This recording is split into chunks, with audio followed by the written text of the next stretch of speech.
Hello, everyone. Welcome to not just another episode of the Alamu series podcast, but welcome to the final episode of the Alamu series podcast. And by the way, don't mind my attire. For me, it's a celebration attire because, while I was thinking over this whole series thing, I thought, by the way, how do podcasters who have run 20, 30 episodes, how do they do it? Because to be honest, it's a lot of work at the back end. I must be honest with you. And, I just told myself, this is the last episode. I need to celebrate with a very exceptional attire because it's not easy at the back end at all. Podcasters are doing an amazing job. And this is a big shout out to every podcaster, whether you're Western, whether you're African, I give it up to you. You're doing a great job. Yeah, by the way, how did you find the last episode of Alamu? That's the episode 9, The Pond Master. For me, I think the club scene stood out well for me because we put a lot of work at the back end to achieve the realism, of that particular scene, the soundtrack, the whole atmosphere and ambience and everything that we had to put together, had to, reflect the reality of the club scene and, the gangsterism that we wanted to reflect with the villain. And that episode for me somehow unearths something about the villain, in the story. Uh, it stood out well for me, I must say. And it was an exciting episode for me. And it's so interesting that that episode coincides with the final topic that we are looking at today. That's anti-heroes and villains, the why we love complex characters. Because when we talk anti-heroes and when we talk villains, this is an integral, an important aspect of storytelling that we often overlook. Yep. Now, the question is, who are villains and who are anti-heroes? Why is it that there are times that people mix up these two together? Anti-heroes to start with, let's start with villains first, and then we take anti-heroes. That way we, break it down better. Then we're going to start from a wider body of knowledge. We take it from the Western angle and Western aspect, which is more developed. And then we will narrow it down to the African comic storytelling. That way we are able to gain proper perspective, and it's easier for us to break down that way. So we start from the Western aspect, body of knowledge, which is well developed and framed out, and then we narrow it down. So from there, let us ask ourselves the question, who are villains? Villains are an embodiment of opposition against the protagonist. And of course, when we talk protagonist, we are talking about the central person in the story. Basically, they are often motivated by greed, by revenge, by lust for power, and then twisted ideals, I must say. And they stand as the central point of the conflict in the story, majorly. But what about anti-heroes? Who are anti-heroes? How do we describe anti-heroes? Basically, I think anti-heroes are actually the heroes of the story, but they lack to a large extent some of the heroic virtues that heroes often have, like morality, like selflessness, and then they are often flawed and have a lot of contradictions. So basically, these are villains, these are anti-heroes. The basic difference is that the villains embody opposition against the heroes. But the anti-heroes are actually the heroes of the story. The only thing is that they are often very flawed. They seek unconventional means to achieve their goals, and they have a lot of contradictions. Basically, that's just the difference between the two. Now, when we look at, let's look at some of the villains, some of the anti-heroes in the, Marvel world and the DC world. I may not remember all of them, but I hope I'm able to remember a few of them before we, narrow it down. Basically, for Marvel, let's start with Marvel. For Marvel, let's talk about the mighty Thanos. I really enjoyed Thanos, not the Thanos of the comic. Now I enjoy the Thanos of the movies so much. The Endgame classic was, for me, that it was just a knockout for me. Yeah, Thanos is a villain that was more obsessed with balance. He had this twisted ideal about creating balance, in humanity, basically. And, he believes that the genocide, human genocide, was salvation, basically. Apart from Thanos, another villain that I would like to pick on in the Marvel world is Magneto. Magneto, X-Men. Once you say X-Men, remember Magneto. Basically, Magneto was one of the survivors of the Holocaust, and he is more motivated by the dominance of mutants. Basically, which other villain do I remember in the Marvel world now? I think that's the two. That's the two I can remember for now. Let's talk about the anti-heroes for Marvel. For the anti-heroes for Marvel, we talk about characters like the Punisher. Everyone knows the Punisher. I remember watching the series, and then the Daredevil Born Again also, he appeared there, fantastic character. This is a character that's highly motivated by revenge. He has a lot of contradictions, and he often uses unconventional means to achieve justice by all means.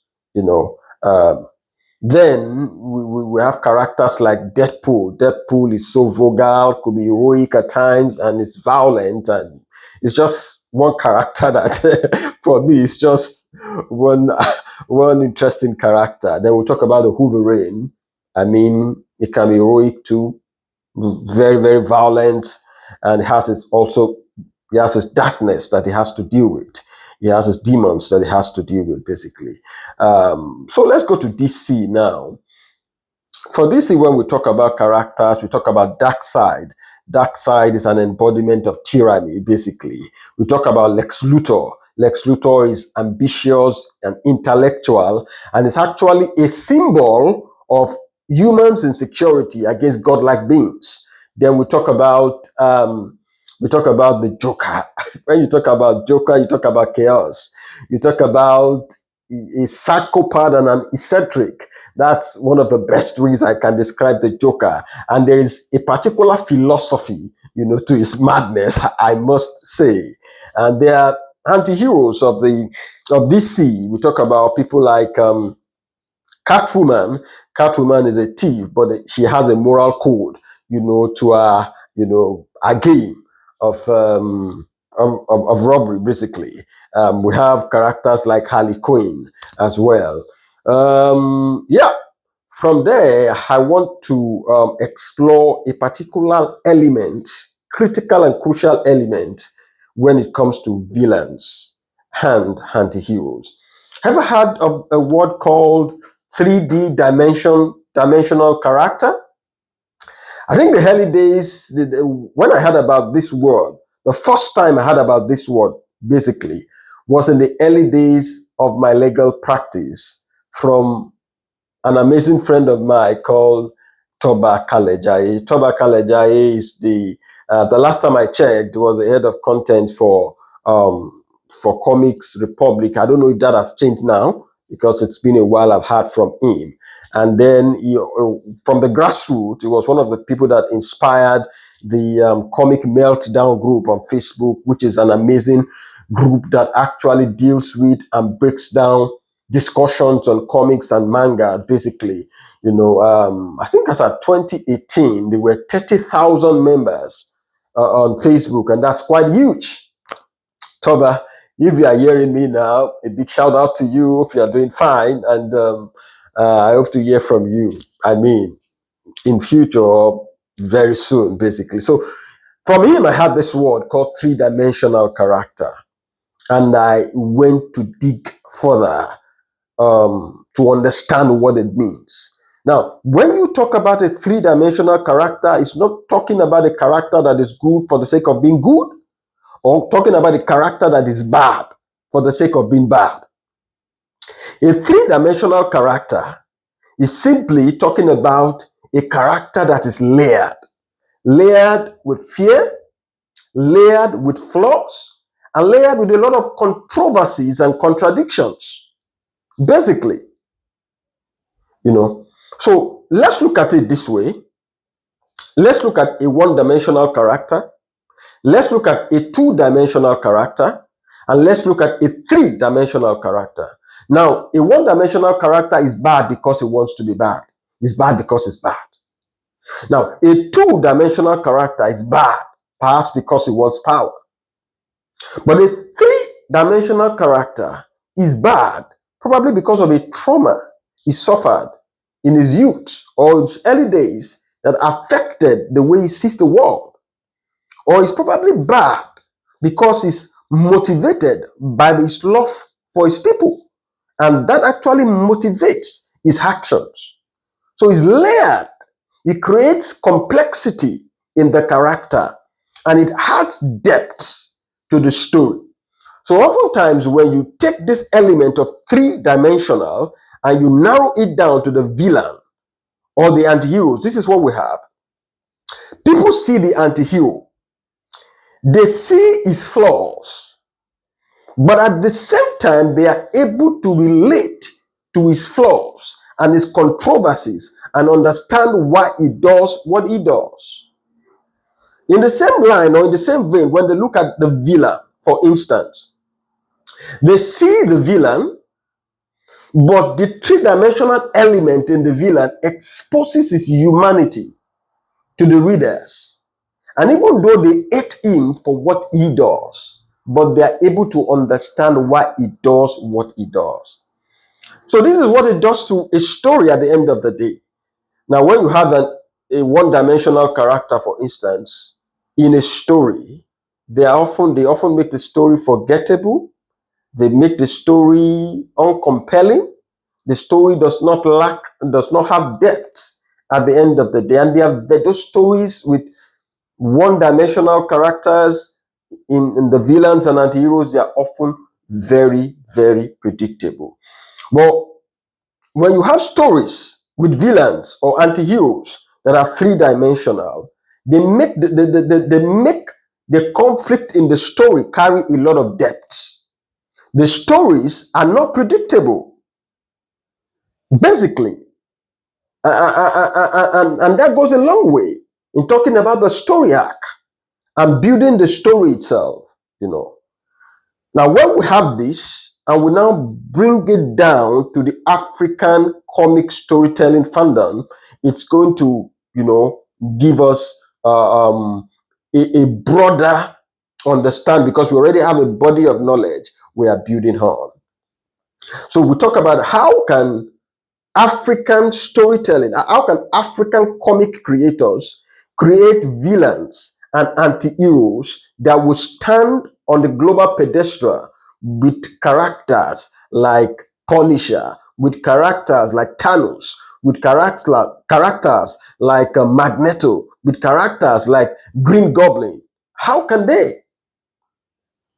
So basically, having understood the element of the three-dimensional character element, I would say we have a lot of things that are unique to us in Africa in terms of our culture, our myths, our folklores, the societal issues, social, economical issues that are peculiar to us. Now, those issues are things that we can weave round a villain, to create a villain, but in an innovative way, because I cannot really say, okay, this is a particular or specific way that you should create an African villain or anti-heroes. Basically, I cannot. We can only take these raw materials that we already have in terms of the three-dimensional characters and things I've broken down earlier, and then narrow it down innovatively. Now, when you take these elements that are peculiar to the African genre and environment, they will innovatively merge it with the more global theme that people resonate with when you talk about themes of justice, themes of equality, themes of survival. I mean, there are so many broad themes we can look at. So you take the unique African themes, African things that are peculiar to the African storytelling, and then you merge it innovatively, with the broader, more universal theme. So there was a time I created a villain in an Afro-futuristic story that was, more obsessed with getting revenge from the West for the slave trade and all that. I mean, this was Africa. The slave trade is an aspect that, is a controversial aspect of our history. And then I take that and then I created a villain out of it. And from there, I was able to penetrate a broader theme of love and forgiveness, basically. So there is no specific way to say this is the way to do it. Because if I do that, then I'm killing creativity, I'm killing innovation.